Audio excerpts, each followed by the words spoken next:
The relentless Texas sun beat down on the dusty cattle ranch as Caleb Thorne tightened the barbed wire with calloused, sorrowful hands. He paused to wipe sweat from his brow and glanced toward the small wooden cross marking his beloved wife's final resting place. His heart still ached with the hollow loneliness of a year spent mourning, and the drought had turned his land to cracked earth. Suddenly, a distant figure appeared on the horizon, swaying unsteadily as if the scorching heat had drained every ounce of strength. Caleb squinted against the glaring sun and saw a young woman trudging forward, clutching a bulky parcel wrapped in worn leather. He set down his tools and walked toward the gate, his boots crunching on the parched soil as suspicion and curiosity mingled. When she finally reached the fence, she lifted her chin with desperate resolve and spoke in a trembling but determined voice. "Mister, I need shelter for just one night, and I will pay you with 10 prime beaver pelts," she announced, unwrapping the bundle. The rancher stared at the glossy furs, each one worth a small fortune, and his mind raced with disbelief at her strange offer. "A storm is brewing in the north," he muttered, eyeing the dark clouds, and against his better judgment, he opened the gate. She stumbled into the yard, her threadbare dress clinging to her thin frame, and he noticed bruise-like shadows under her fearful eyes. Inside the modest cabin, he offered her a tin cup of water and a chunk of cornbread while the wind began to howl.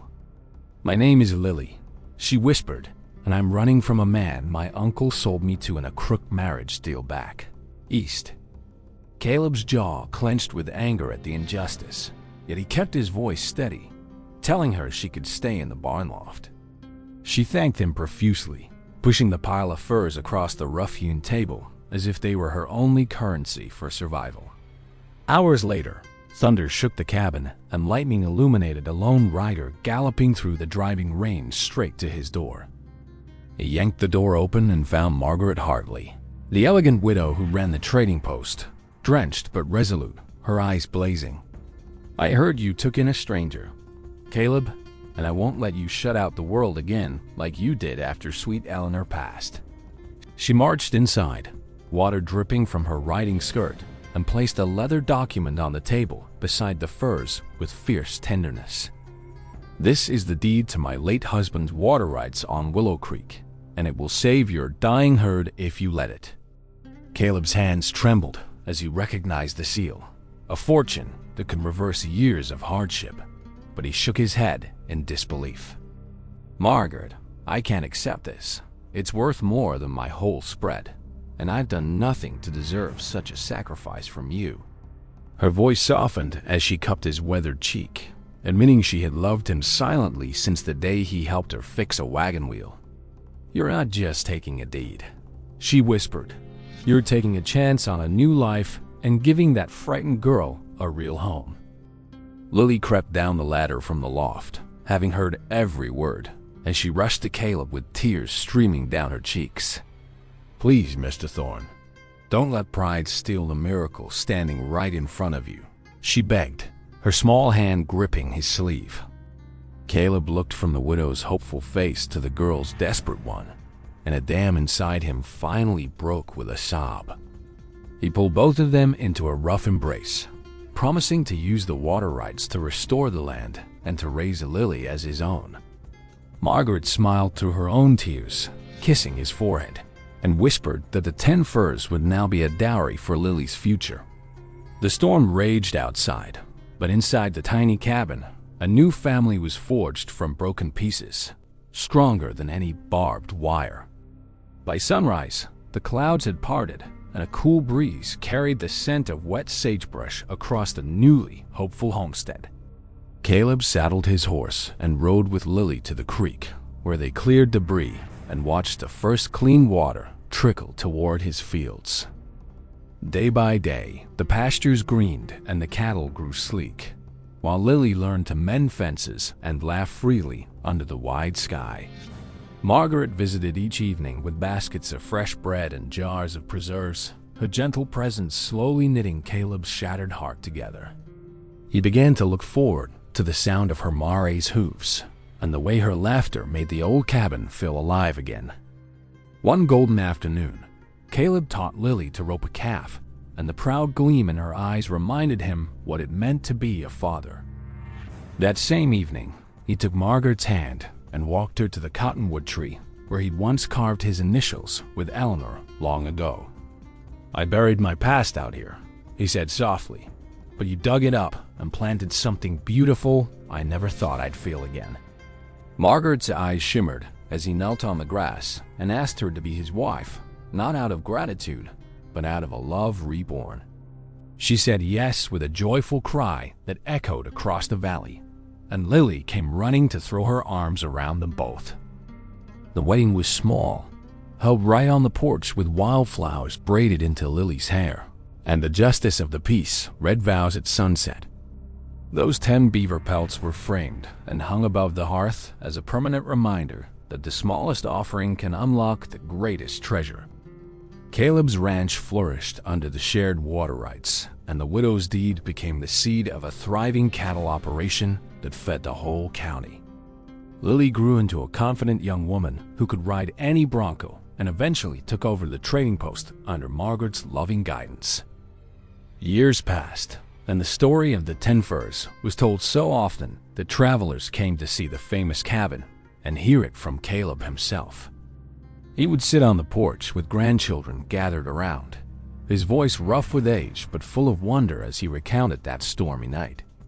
"A frightened girl gave me pelts for a bed of hay," he'd begin, "but a brave widow gave me a reason to wake up and live again." The children always asked why the widow was so bold, and Caleb's eyes would crinkle as he said love makes a person mighty enough to move mountains. Margaret would join him, her silver hair braided neatly, and she would add that a heart closed by grief only needs a key made of kindness. The ranch became a sanctuary for anyone lost or broken, because Caleb never forgot the cold night when a stranger's desperation taught him mercy. Neighbors marveled that the once bitter man had turned into the most generous soul in the territory, always sharing water and wisdom freely. Lily eventually married a kind-hearted blacksmith, and their children learned to honor both the widow's deed and the 10 furs as family heirlooms. Whenever a drought threatened the land, Caleb would look at the creek flowing steadily and whisper a prayer of thanks for Margaret's courageous gift. The widow's investment was repaid 100-fold through laughter, security, and a lineage that would carry their legacy across generations of Texas ranchers. One evening, by the crackling fire, Caleb admitted that the pelts were valuable, but they were nothing compared to the price of a reopened heart. Lily placed a hand on his shoulder and said he gave her far more than shelter by letting her see what a real family looked like. Margaret leaned in and confessed that when she rode through the rain, she was terrified he would send her away and she would lose him forever. But she had learned from her late husband that risk was the price of every miracle, so she offered everything and trusted the rest to grace. Caleb's throat tightened as he realized that the widow hadn't just given him water, she had given him a living lesson in unconditional love. The cabin walls now held portraits of 3 generations, and the scent of fresh coffee and leather filled the air each morning with simple contentment. Travelers passing through often said the Thorne spread felt less like a ranch and more like a home where broken souls were stitched back together. In the county records, the water deed was marked as transferred, but in the hearts of the family, it was recorded as the day love conquered despair. Lily's dowry of 10 furs was eventually sold to fund a schoolhouse, so that every child in the valley could learn the power of second chances. Caleb stood at the window one evening, watching his grandchildren chase fireflies, and felt a deep peace he'd once believed was buried forever. Margaret wrapped her arms around him from behind and whispered that the furs had been a currency of survival, but her deed was a currency of hope. He turned and kissed her slowly, knowing that the night of the storm had been the pivot on which his entire existence had swung toward joy. The story spread to distant towns, and a newspaper even printed a small column titled, "10 furs and a widow's deed restore a man's soul." Caleb laughed at the headline, but he kept the clipping in his Bible, right next to the pressed wildflower Margaret wore in her hair on their wedding day. Lily, now a mother herself, often told her children that the most powerful things in the world are not gold or pelts, but courageous hearts. At community gatherings, folks would raise a glass to the Thornes, celebrating the mysterious way that calamity had woven them into an unbreakable tapestry. No one ever learned the name of the cruel Uncle Lily fled, and by the time anyone thought to search, his shadow had vanished like bad weather. Caleb's only regret was that Eleanor met Margaret, but he believed in his marrow that his first wife would have embraced the widow as a sister. He could almost hear Eleanor's gentle voice on the wind, telling him that love expands, it never replaces, and his heart grew even fuller. The 10 Firs taught the rancher that the most unexpected visitors often carry the keys to our cages if we dare to open the door. One winter, a blizzard stranded a family, and without hesitation, Caleb filled their wagon with supplies, remembering how Lily had once arrived with nothing. He never kept accounts of what he gave away, because the widow's deed had shown him that true wealth flows like water, not like stockpiled gold. Margaret grew roses near the porch, and their blooms became a symbol that even in harsh prairie soil, tenderness could root and flourish. The couple would sit side by side, watching the sunset paint the sky in hues of amber and rose, and speak of the beautiful mystery of Providence. Lily's laughter rang across the corral as she taught her own daughter to ride, and Caleb felt his legacy was not land, but the love he sowed. When the old barn finally needed a new roof, the whole community showed up with hammers because the Thornes had watered everyone's roots in times of drought. The widow's deed was laminated and placed in the new barn's foundation as a literal cornerstone, ensuring her sacrifice was cemented into the ranch forever. On the anniversary of that stormy night, the family gathered to read the newspaper article aloud, each word rekindling the miracle like a bellows to embers. Caleb's voice cracked as he read the final line, and the widow gave him much more than furs could ever buy. She gave him tomorrow. He folded the paper and looked at Margaret, whose eyes still held the same fire that had blazed through the rain that fateful night. "You are my tomorrow," he whispered, and the gathered family applauded, the sound filling the cabin with a warmth no fire could match. Years later, when Caleb passed away peacefully in his sleep, the entire valley mourned a man who had learned to live only after he learned to love. Margaret held his hand as he went, and she told the minister that the 10 Firs were never a payment. They were an invitation to a miracle. Lily stood beside the grave and publicly thanked the woman who traded a land deed for a broken heart and received a kingdom in return.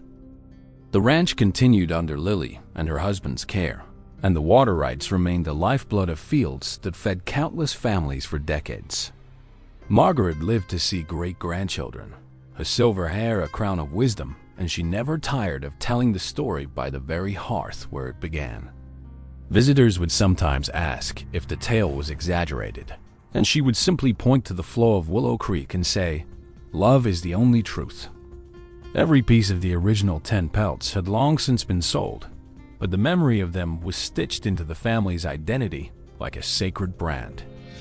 The schoolhouse built that the pelt money educated generations, and its motto was carved above the door: "One night, one gift, one forever." Lily, in her old age, wrote a journal detailing every detail, so that no descendant would forget that desperation can be the soil for destiny. She wrote, "A hungry girl traded furs for a roof, but a loving widow traded everything for a family, and that is the real barter." The journal was passed down, its pages yellowed, and it became required reading for every young Thorne before they inherited any piece of the land. On the centennial of that storm, a monument was erected near the creek, inscribed with a simple phrase that summarized the legend perfectly. The phrase read, "She offered 10 furs for one night, but the widow gave him much more, and from that surplus, a whole world was rebuilt." No one could read those words without feeling a tug at the soul, because everyone knew that deeper magic was not in the furs, but in sacrifice. The story reminded the town that a bargain made in fear often becomes the foundation of a love that outlasts timber, stone, and even memory itself. Today, if you ride across the Thorne spread, you will see the cottonwood tree still standing, its branches sheltering wild roses planted by Margaret's hands. The water still runs clear, the cattle still graze, and the cabin still hosts weary travelers who are offered coffee and a listening ear without charge. And if you listen closely on a windy night, you might hear the echo of a girl's plea and a widow's promise woven into the Texas stars. That is the true treasure of the 10 Firs. Not the pelts, but the proof that when we risk everything for love, we gain more than we ever dreamed. If you enjoyed this tale of redemption and love, please hit that subscribe button and share your thoughts in the comments below right now. Don't forget to like this video and ring the bell so you never miss a heartfelt Western story from Stories Hub Official.